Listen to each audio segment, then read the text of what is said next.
By going right back to the beginning and tell us a little bit about how this project first started. Um, it started in my head quite a while ago because I'm really fond of metal to begin with. It's like I really grew up my teenagehood listening to only this, and then I discovered jazz, and at some point I just thought I have to mix them, and it was in my head for a long time, and it finally took birth, like during COVID, because I had time to really sit down in front of the sheet of paper and really write down the ideas and take time to revise them and, actually do it. Were they two difficult genres to bring together? Because a lot of people would probably think that metal and jazz are polar opposites when it comes to music. Were they difficult genres to bring together? Um, yeah, it's a very good question. It's actually, yeah, it can be thought as different, very opposite styles, but in the end, the way I put them together is by using very clear melodic material that I borrow from Middle Ages. It's the Gregorian chanting material. It's like those very simple melodies that those monks used to sing. Everyone is singing unison. There's no fancy counterpoint or anything. It's just very basic melodies that are at the basis of Westerner music as we know it today. So this melodic material. Hi, this is Hi. Antoine Momo, our guitarist.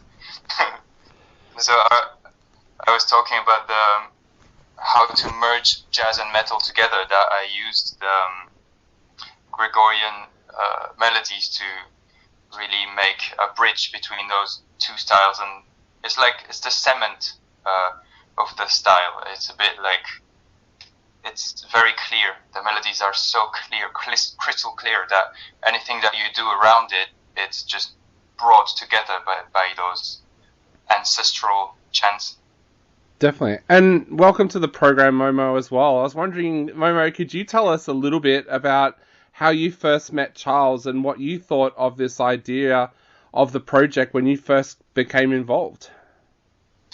I met Charles at the Conservatoire in Paris, and I'm a classical musician at the beginning, and I was doing a project with William Burr, the drummer of CKRAFT, and Charles was rehearsing just next door, and he enters the room and he said, so you play 8-string guitars and heavy riffs and that kind of thing, and I was, yeah, okay, it stays in his head, and when he decided to create the new team for CKRAFT and begin the project, he asked me to do the guitar part, so I was it was the sound. It was the sound I was looking for, and I'm very much surrounded only by jazz musicians, and I saw this guy with a big guitar doing those chuck things, and I thought, okay, this is the world I want to tap in, And it's kind of difficult to find a metal guitarist in the people we met at the Conservatoire and in the jazz world and the classical world. There is no metal guitarist with the sound of the modern Meshuggah or Periphery style of playing. So I'm into that for a long time now, and I think it's the sound Charles was searching for the band. It's also difficult to find a guitarist that can actually read music, like not the things with the, how do you call it, tabs? Tabs, yeah. Yep. Tabs, you call them tabs, yeah.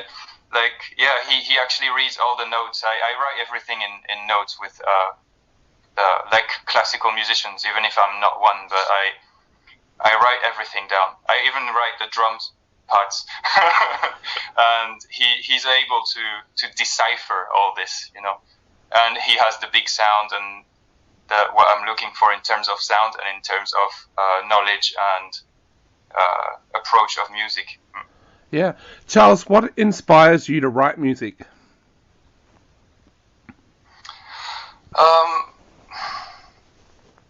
Many things. It depends on which composition it is, but I think human condition a lot. Yep.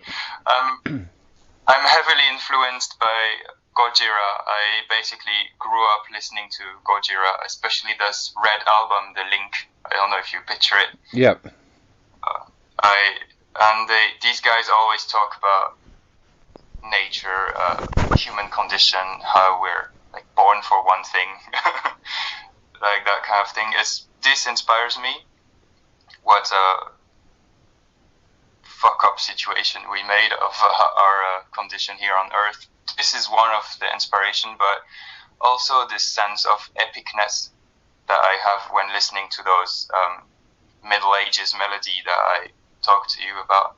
This very heavy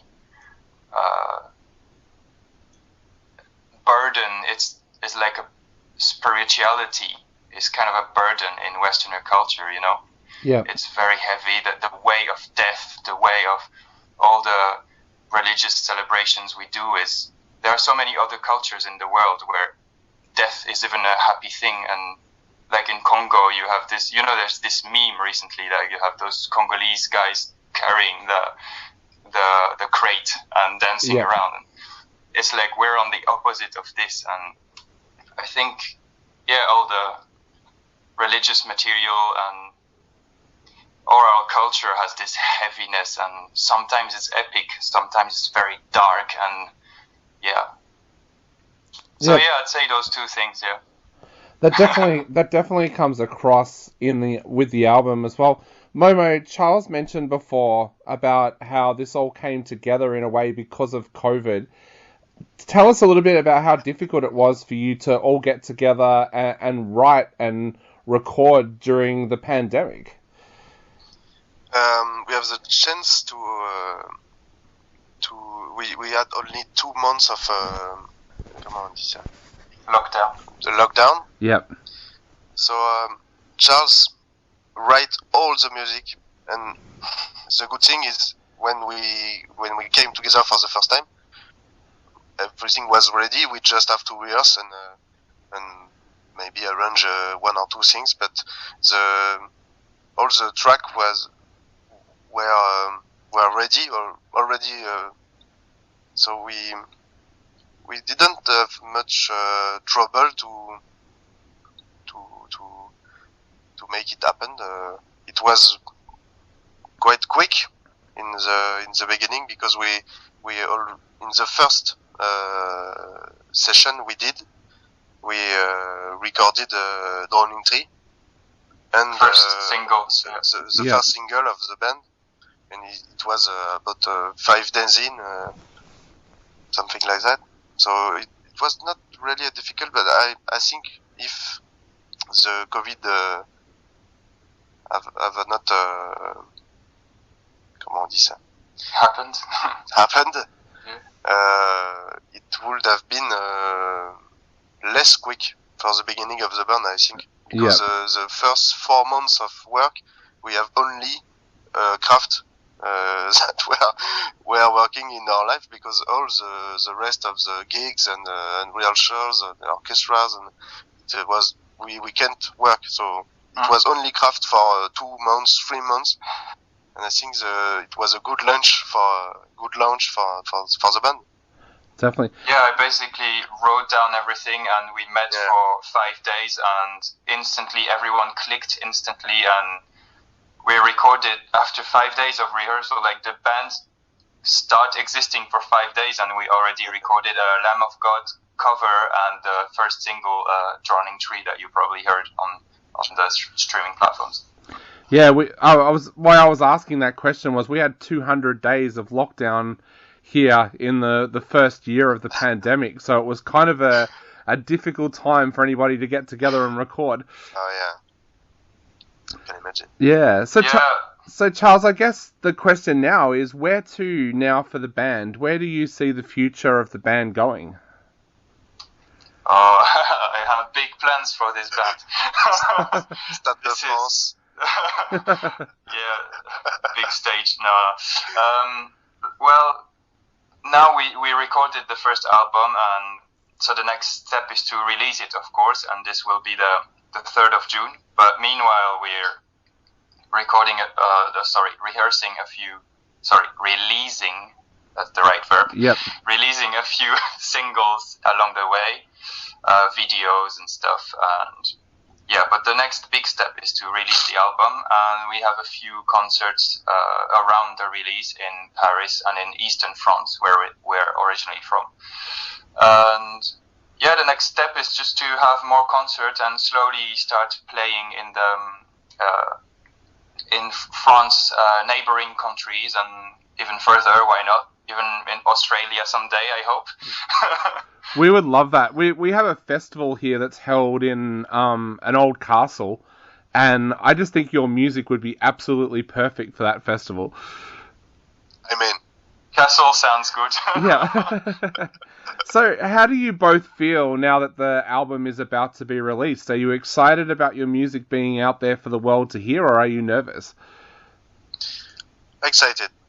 Oh yes, I just can't sleep at night. I'm just thinking about it all the time. I do a lot of promotion. I start to post a lot on social medias because we're a group of friends. Basically, we instantly became a group of friends with a very good group dynamic, and so we were very happy to be together. So we were always filming everything, and we didn't have to think, we have to do social media or stuff. We're just filming everything, always laughing. And so we have a lot of little videos, little audios here and there that I keep on releasing on Instagram and everywhere. And I just keep on being, my head is all about this project all the time. It's really a life project for me to mix metal and jazz. So I'm super excited to release this and see what the world thinks or how it's received, and if we will be invited on stage as we expect. And I'm super excited. Awesome. So to finish off, first of all, Momo, what would you like to say to everybody out there before they go and grab a copy of the album? And then we'll finish off with what Charles wants to say to everybody as well. Enjoy the record, of course, and I think it's a good thing to listen to the whole album in one shot, because it's such a good writing. I think I like very much how Charles writes music, and I think the mix is very good. The mastering is very good. It's a beautiful piece. We are very proud of the work we have done on this album, and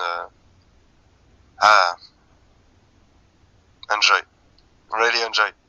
I know I'm gonna enjoy it when it's gonna be released. Definitely. And Charles, what would you like to say to everybody out there before they go and grab a copy of the album? Yeah, I think Momo it's a very good point, that the album is basically what you want to say. It's that it tells a story from the first to the last track, and it's less than 1 hour long, and it tells a story, it develops something, and it gives a very complete, full image of what the band is at the moment. And I think if I want to say something is, I haven't thought about this, but if you're looking for something really epic and really that is going to be like, you never heard this before, the shit basically has accordion with electronic sensors, and look at this. Wow. This is like a synthesizer that I plug on my accordion, so I'm pretty sure you never heard this sound before. Mixed with tenor saxophone and the traditional guitar, bass, and drums, metal rhythm section. So yeah, if I have one thing to say is just stream it. Don't necessarily buy it, but just listen to the taste of the sounds. I think it's something you never heard before, and as Momo said, the whole album says a story, and we're all very, very proud of what we produced. We put our heart and our guts into this project. We didn't count the hours, and we all believe that it's really worth listening to the whole damn thing. And even the artwork we're super chuffed about the artwork. So yeah, that's it basically. Definitely. Well, guys, thank you so much for coming on the show tonight. It's been an absolute honour chatting to you both, and we can't wait to hopefully see you both in Australia one day as well.